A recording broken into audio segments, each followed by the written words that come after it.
Hello dear friend. आज हम लोग पाउडर कोटिंग के बारे में जानेंगे। पाउडर कोटिंग में हम आपको बताएंगे कि पाउडर कोटिंग होती क्या है, ये कितने प्रकार की होती है, इसकी मैन्युफैक्चरिंग क्या करते हैं और इसके रॉ मटेरियल कौन कौन से हैं और ये अन्य कोटिंग से कैसे ये डिफ़र करती है, इसके बारे में आज हम लोग चर्चा करेंगे। तो सर्वप्रथम हम ये समझने की कोशिश करें कि पाउडर कोटिंग होती क्या है। पाउडर कोटिंग अन्य सभी कोटिंग से, चाहे वो सॉल्वेंट बेस हो, वाटर बेस हो, रेडिएशन क्योरेबल हो, जो भी कोटिंग होती है उनसे ये थोड़ी सी अलग तरीके की कोटिंग होती है, क्योंकि इसमें जो मटेरियल हम लोग लगाते हैं वो आमतौर पर पाउडरी फॉर्म में होते हैं। ये देखिए दिखलाया गया है पिक्चर में कि जो भी मटेरियल हम लोग लगा रहे हैं ये इसमें पाउडर फॉर्म में है, अर्थात इसके जो भी रॉ मटेरियल डालते हैं वो भी सॉलिड पाउडर फॉर्म में होते हैं और जो फिनिश प्रोडक्ट इनका बनता है वो भी पाउडर फॉर्म में ही होता है और इसी पाउडर फॉर्म को हम लोग किसी सरफेस पर लगाते हैं। तो इस प्रकार से ये कहलाती है पाउडर कोटिंग, अर्थात वो कोटिंग जो पाउडर फॉर्म में लगाई जाए लेकिन वो सरफेस के ऊपर पाउडर फॉर्म में नहीं रहती है, वो सरफेस के ऊपर जा करके आमतौर की जो तरीके की जो कोटिंग होती है उसी तरीके से ये भी एक कोटिंग कन्वर्ट हो जाती है। उसके अंदर कैसे होती है ये आगे चल के हम लोग चर्चा करते हैं। इस कोटिंग को हम लोग आमतौर पर देखिएगा तो ये मेटल के ऊपर भी लगा सकते हैं, प्लास्टिक पर लगाते हैं। मेटल के ऊपर तो लगाते ही लगाते हैं, प्लास्टिक पर भी लगा सकते हैं, वुड पर लगा सकते हैं, सिरेमिक पर लगा सकते हैं और भी अन्य इस तरीके के मटेरियल पर लगा सकते हैं, जिसकी चर्चा हम लोग आगे करेंगे। तो अगर इसकी डेफिनेशन वाइज देखा जाए तो ये वो कोटिंग होती है जो कि एक ड्राई पाउडर फॉर्म में लगाई जाती है किसी सरफेस के ऊपर और उस सरफेस को एक प्रोटेक्टिव और डेकोरेटिव फिल्म ये प्रोवाइड करती है अन्य कोटिंगों के तरीके से। ये हाईली प्रोटेक्टिव कोटिंग भी होती है जो कि फिल्म को कोई केमिकल रेजिस्टेंस हो गया, मैकेनिकल रेजिस्टेंस हो गया, इन सबों से भी ये प्रोटेक्ट करती है। इसमें क्या करते हैं हम लोग, फाइनली ग्राउंड जो पाउडर होते हैं उसको हम लोग इलेक्ट्रोस्टैटिकली चार्ज पार्टिकल के रूप में किसी सरफेस के ऊपर डिपॉजिट करवाते हैं। एक तो ये मेथड होता है, दो मेथड होते हैं, आगे चल के हम ये भी आपके चर्चा करेंगे। तो ये इलेक्ट्रिकली जो है वो सरफेस के ऊपर अडेयर होती है और उसको हीट करके उसके बाद से उसे क्योर कर देते हैं।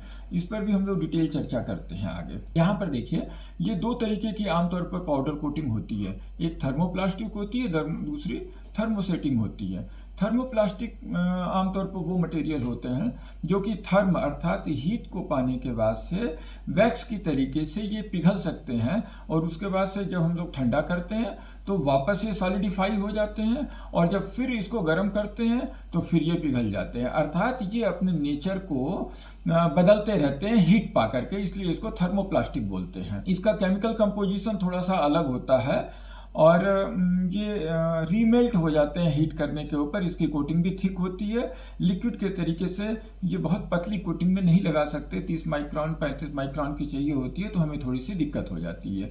इसमें जो हम लोग रेजिन का इस्तेमाल करते हैं आमतौर पर पॉलीइथाइलिन हो गया, पॉलीप्रोपाइलिन हो गया, पीवीसी हो गया और भी कुछ अन्य रेजिन है जिसकी कि आगे हम लोग चर्चा कर रहे हैं। ये फ्यूजन के द्वारा जो है सरफेस के ऊपर चिपकती है और एक स्ट्रांग और कंटिन्यूअस फिल्म देती है।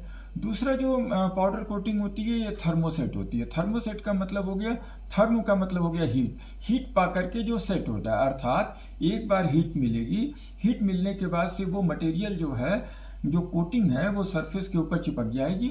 उसके बाद से आप दोबारा अगर मेल्ट करके निकालना चाहेंगे तो वो नहीं निकलेगी क्योंकि वो क्योर हो जाती है, इसके अंदर 3 डायमेंशनल स्ट्रक्चर बन जाते हैं जिसकी वजह से वो दोबारा मेल्ट नहीं होती है। इसके अंदर आप कोटिंग जो है पतली भी लगा सकते हैं, जैसे 25 माइक्रोन से 75 माइक्रोन तक की आपकी कोटिंग इसके अंतर्गत मिल सकती है। इसके अंदर जैसे इपॉक्सी हो गया, हाइड्रोक्सिल पॉलिस्टर हो गया, हाइब्रिड रेजिन हो गई, इस तरीके की रेजिनों का हम लोग इस्तेमाल करते हैं।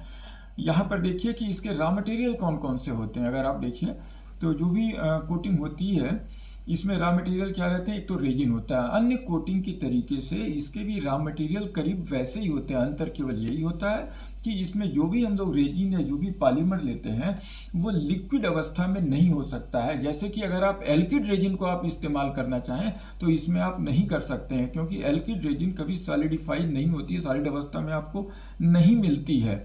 वो आपकी आर्किटेक्चरल कोटिंग में solvent base, water base coating में आपकी इस्तेमाल हो जाती है, लेकिन इस कोटिंग के अंतर्गत उसको इस्तेमाल नहीं करते हैं। अर्थात कहने का मतलब ये हुआ कि जो भी हम लोग पॉलीमर लेते हैं वो पॉलीमर आपके सॉलिड अवस्था वाले होते हैं, और ये एडिशन, ड्यूरेबिलिटी वगैरह, chemical resistance property, mechanical resistance property, ये सब चीज़ें ये प्रोवाइड करते हैं।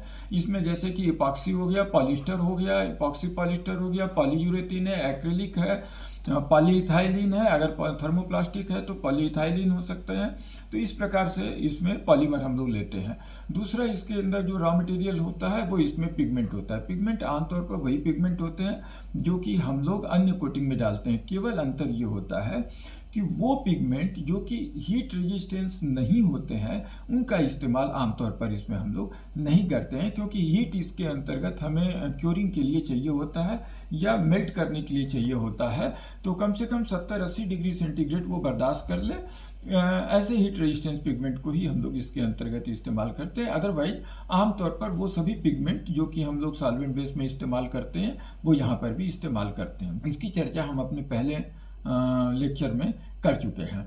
इसमें फिलर भी इस्तेमाल करते हैं, जैसे अन्य में फिलर करते हैं, जैसे वेराइटीज हो गया, barium sulphate, calcium carbonate, silica इत्यादि। एडिटिव का भी इस्तेमाल होता है, इसमें थोड़े एडिटिव अलग तरीके के होते हैं, जैसे फ्लो एजेंट हो गया, इसमें फ्लो एजेंट अलग तरीके का होता है, लेवलिंग एजेंट हो गया, एंटी गैसिंग एजेंट हो गया, क्योंकि इसमें गैस भी फॉर्म होती है जब ये रिएक्शन होते हैं तो उसके अंदर कुछ गैस फॉर्मेशन होती है। इसके अंदर क्योरिंग एजेंट का हम लोग इस्तेमाल करते हैं। अगर थर्मोसेटिंग है तो एक हार्डनर होता है और एक रेजिन होती है, तो वहाँ पर हम लोग इसका इस्तेमाल करते हैं। थर्मोप्लास्टिक में इसका इस्तेमाल नहीं होता है।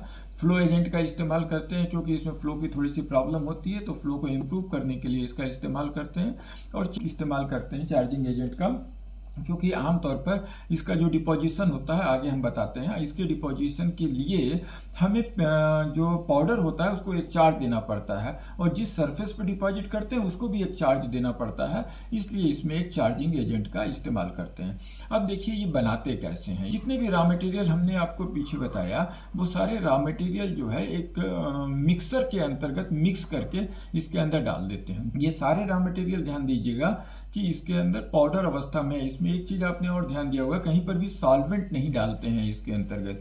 ये इसका बहुत बड़ा एडवांटेज होता है पाउडर कोटिंग का कि इसमें सॉल्वेंट नहीं पड़ता है, वो निकलता नहीं है। यहाँ पर हम लोग इस रॉ मटेरियल को डालते हैं जो कि एक्सट्रूडर के अंतर्गत वो रॉ मटेरियल मिलते हैं, मिक्स होकर के जाते हैं एक्सट्रूड होकर के, और उसके बाद ये हीटर, इसमें हीटिंग भी होती है। जब एक्सट्रूड होता है तो हीटिंग भी होती है। उस हीटिंग की वजह से जो पॉलीमर होता है वो हल्का मेल्ट कर जाता है, और मेल्ट होने की वजह से इसके अंदर जो मिक्सिंग होती है वो उस तरीके से समझिए जिस प्रकार से हम लोग आटे को गूंथते हैं। आटे में कभी नमक और आपको अजवाइन वगैरह डालनी होती है, तो जिस प्रकार से उसको मिक्स करते हैं उसी तरीके से इसको भी मिक्स करते हैं। इसको हम लोग सिंपल लिक्विड के तरीके से मिक्स नहीं करते हैं, क्योंकि लिक्विड में कन्वर्ट नहीं होता है। ये थोड़ा सा टफ होता है, तो इसलिए इसको एक्सट्रूड करके इसको मिक्सिंग करते हैं, और उसके बाद से जब इससे मटेरियल निकलता है तो ये आमतौर पर सेमी सॉलिड अवस्था में होता है, और उसके बाद से इसको जो है रोलर के ऊपर, कूलिंग बेल्ट के ऊपर इसको डाल करके हम लोग यहाँ पर इसको ठंडा करते हैं तो ये चिप्स के रूप में निकल जाता है। और उस चिप्स को जो हम लोग तोड़ते हैं ये ब्रिटिल होते हैं जब हम लोग इसको तोड़ते हैं, क्योंकि इसमें पिगमेंट वगैरह होता है, फिलर वगैरह होते हैं, तो ये ब्रिटिल हो जाता है। तो जब हम लोग इसको तोड़ते हैं तो ये फिर पाउडर अवस्था में यहाँ पर इस तरीके से ये हम लोगों को मिल जाता है। तो इस तरीके से ये रेजिन की मैन्युफैक्चरिंग होती है। पाउडर कोटिंग इस तरीके से बनता है। अब ये आपका पाउडर जो है एक कोटिंग के रूप से तैयार हो गया। इसमें एक चीज़ का ध्यान दीजिएगा कि इसमें अगर एक पाउडर के पार्टिकल को अगर हम लोग ले लें, थोड़ा सा भी कोई पाउडर के पार्टिकल को अगर लेते हैं, तो ये पाउडर के पार्टिकल जो है आपके आमतौर पर इसके अंतर्गत आप देखिएगा तो रेजिन भी होती है, एडिटिव भी होता है। एक पाउडर का पार्टिकल भी अगर लेंगे तो उसमें रेजिन, एडिटिव, फ्लो एजेंट, जो भी आपके मटेरियल, रॉ मटेरियल, वो सारे रॉ मटेरियल इसके अंतर्गत उपलब्ध होते हैं। अब ये लगाने का तरीका आपको बता रहे हैं कि उस पाउडर को जो आपने पिछले उसमें पाउडर आपने बनाया, उस पाउडर को हम लोग कैसे लगाते हैं। तो यहाँ पर देखिए ये फ्लूइडाइज्ड बेड है। ये सबसे पहले आपका ओरिजिनल प्रोसेस हमारा यही था किसी भी पाउडर कोटिंग को लगाने का। आज भी ये प्रोसेस कुछ जगहों पर इस्तेमाल होता है। इस प्रोसेस में क्या करते हैं हम लोग, जो हमारा जिस सरफेस के ऊपर लगाना होता है उस सरफेस को हम लोग गर्म करते हैं। गर्म करने के बाद से जो पाउडर होता है ये आपका पाउडर हो गया।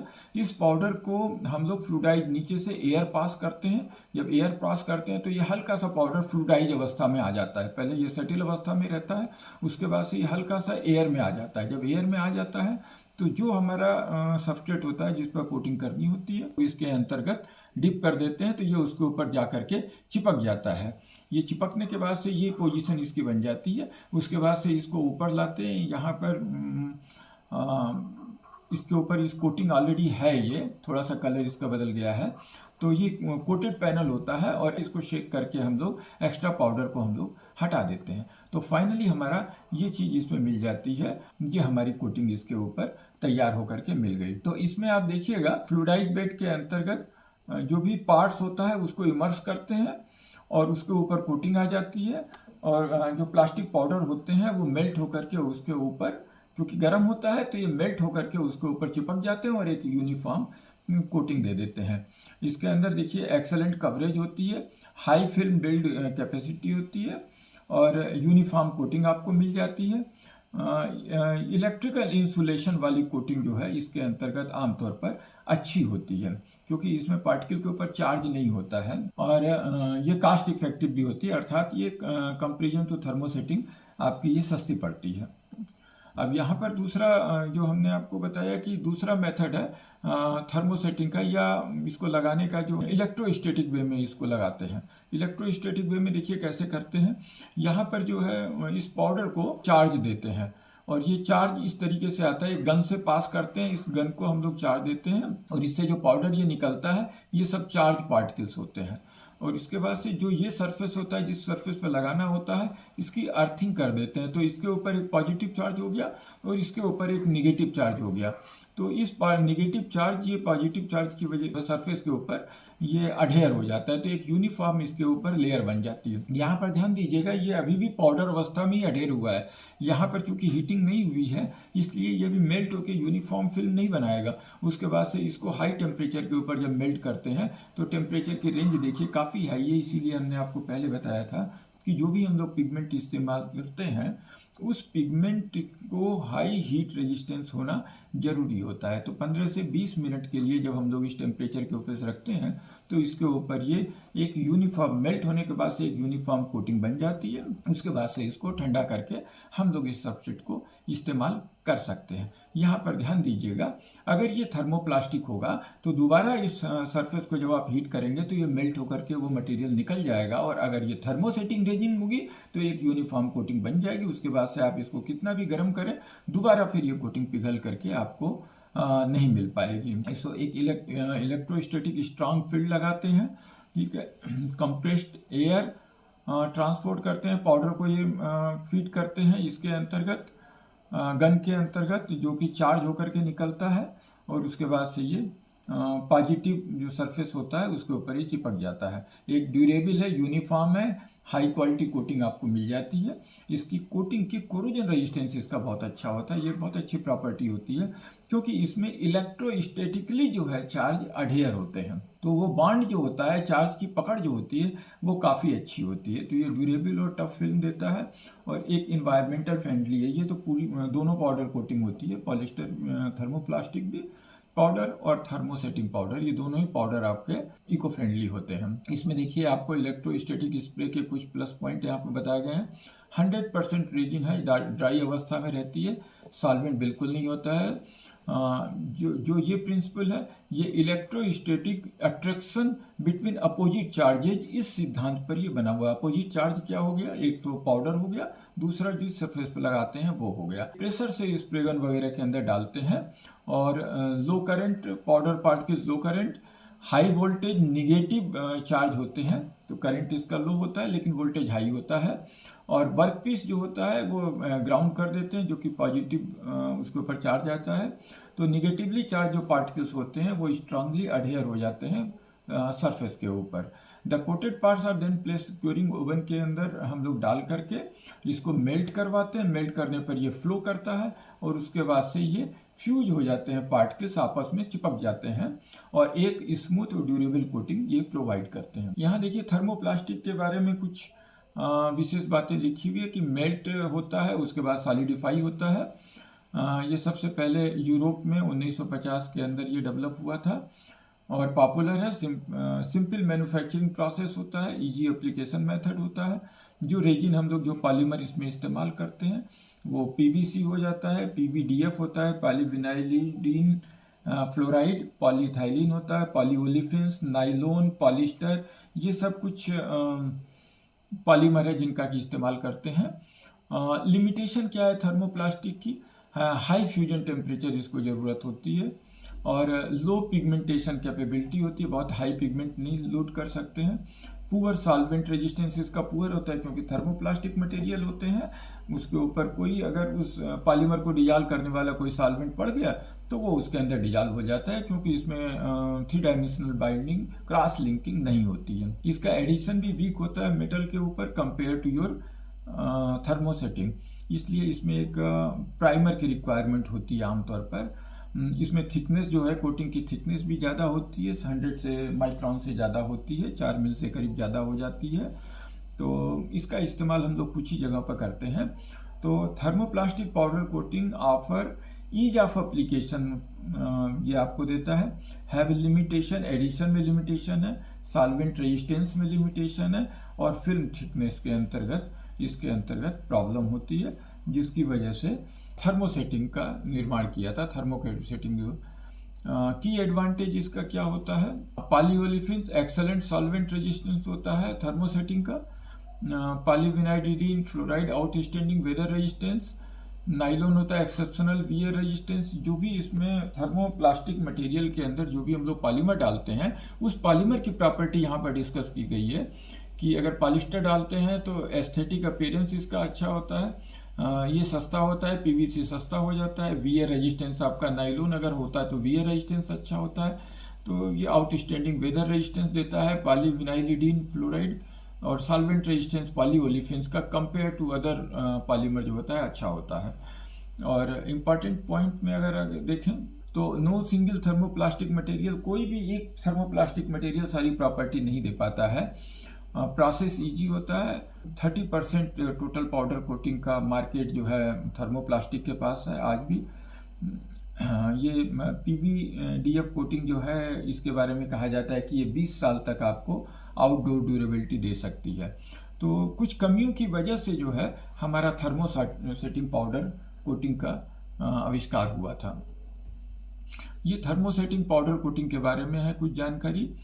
ये 70% टोटल पाउडर कोटिंग का इस्तेमाल हमारा थर्मोसेटिंग के द्वारा होता है। लो मॉलिक्यूलर वेट पॉलीमर इसके अंतर्गत होते हैं, जिसको कि हम लोग क्योरिंग एजेंट के द्वारा क्योर करते हैं। लो मॉलिक्यूलर वेट होने की वजह से इसकी जो कोटिंग होती है वो हमें थिन मिल जाती है। क्रॉस लिंकिंग ड्यूरिंग क्योरिंग के में जो हार्डनर होता है और जो रेजिन होती है आपस में रिएक्ट करके क्रॉस लिंकिंग करते हैं, इसी वजह से ये जो है दोबारा मेल्ट नहीं हो पाते हैं गर्म करने पर। के अंदर जो कोटिंग टाइप है इपॉक्सी पॉलीमर या रेजिन आपकी होती है, हाइब्रिड रेजिन होती है। हाइब्रिड रेजिन सबसे ज़्यादा इस्तेमाल होने वाली रेजिन है।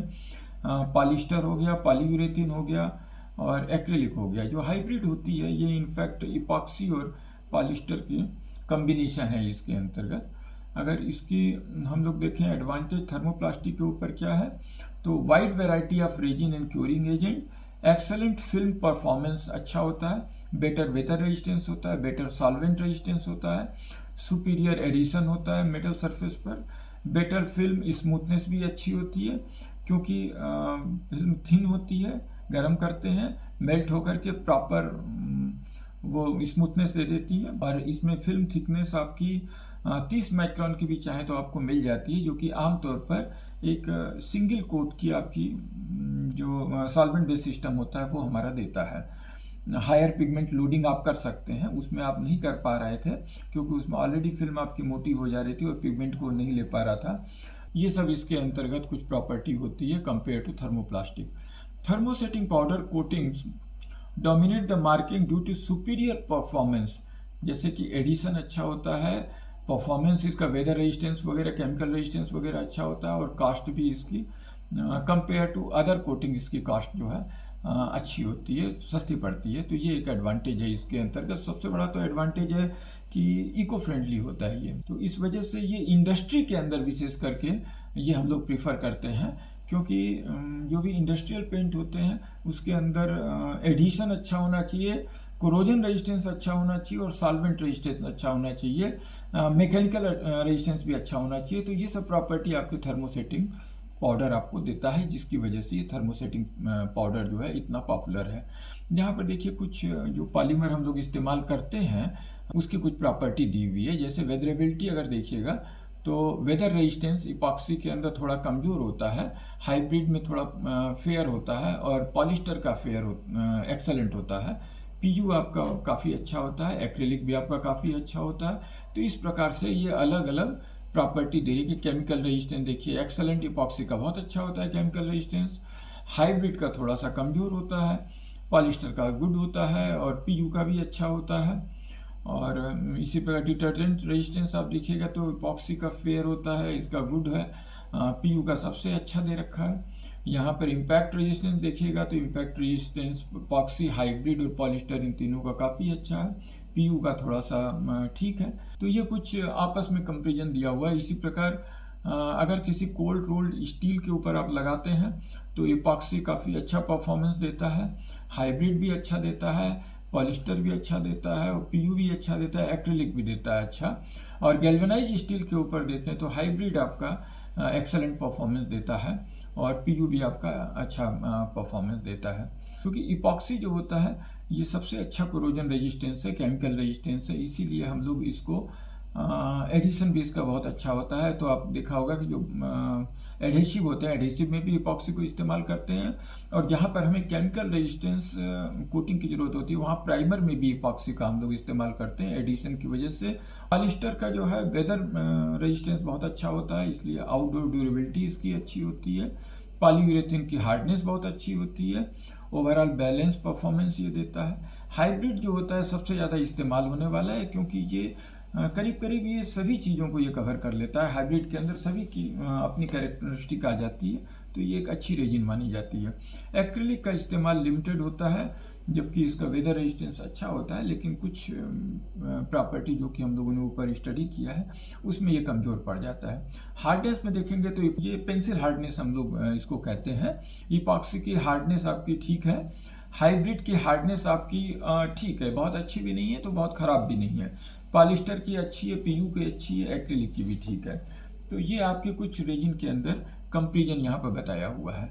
और अब आप देखिए तो यहाँ पर हम लोग इसके एडवांटेज की बात करें, ये पाउडर कोटिंग के एडवांटेज की बात कर रहे हैं। Powder coated surfaces are more resistance to chipping, scratching, fading and wearing, ये सब प्रॉपर्टी इसकी अच्छी होती है। अपीयरेंस भी इसका अच्छा होता है, इलेक्ट्रिकल रेजिस्टेंस अच्छा होता है, मैकेनिकल रेजिस्टेंस अच्छा होता है, कोरोजन रेजिस्टेंस, सॉल्वेंट रेजिस्टेंस, ये सब इसके अच्छे होते हैं। Ready to use and required no mixing, इसके अंदर मिक्सिंग की ज़रूरत नहीं पड़ती है, एकदम जो भी पाउडर जिस फॉर्म में भी आता है उसी फॉर्म में आपको इस्तेमाल करना होता है। ये एक डिसएडवांटेज भी है वैसे आमतौर पर। अभी देखिए इसमें कोई सॉल्वेंट का इस्तेमाल नहीं होता है, ये भी एडवांटेज है। ओवर स्प्रे जो है, जो इसके अंदर ओवर स्प्रे होता है, जब स्प्रे से आप अप्लाई करते हैं तो काफ़ी सारा हमारा पेंट जो है ओवर स्प्रे हो जाता है, उस सरफेस के अलावा इधर उधर स्प्रे हो जाता है। तो इसमें हम लोग करीब 98% तक हम लोग जो ओवर स्प्रे होता है उसको हम लोग रिकवर कर लेते हैं। ये हमें सॉल्वेंट में दिक्कत होती है या वाटर बेस्ड पेंट में भी दिक्कत होती है, ओवर स्प्रे को हम लोग रिकवर नहीं कर पाते हैं। Coating does not run or drip or sag, जब हम लोग कोटिंग स्प्रे करते हैं तो आमतौर पर देखिएगा कि वो सैग हो जाता है, बहने लगता है पेंट। ये सब डिफेक्ट इसके अंतर्गत आपको नहीं मिलेगा, ना रन करेगा, ये ड्रिप नहीं करेगा और सैग भी नहीं करेगा। थिक कोटिंग, एक ही बार में आपकी थिक कोटिंग मिल जाती है, जबकि अगर सॉल्वेंट बेस में आपको ज़रूरत पड़ती है तो 2-3 कोट लगाना पड़ता है, और मेंटेनेंस इसका इजी होता है। अब डिसएडवांटेज में अगर आप देखें तो देखिए थिन कोटिंग इसके अंदर थोड़ी सी मुश्किल हो जाती है।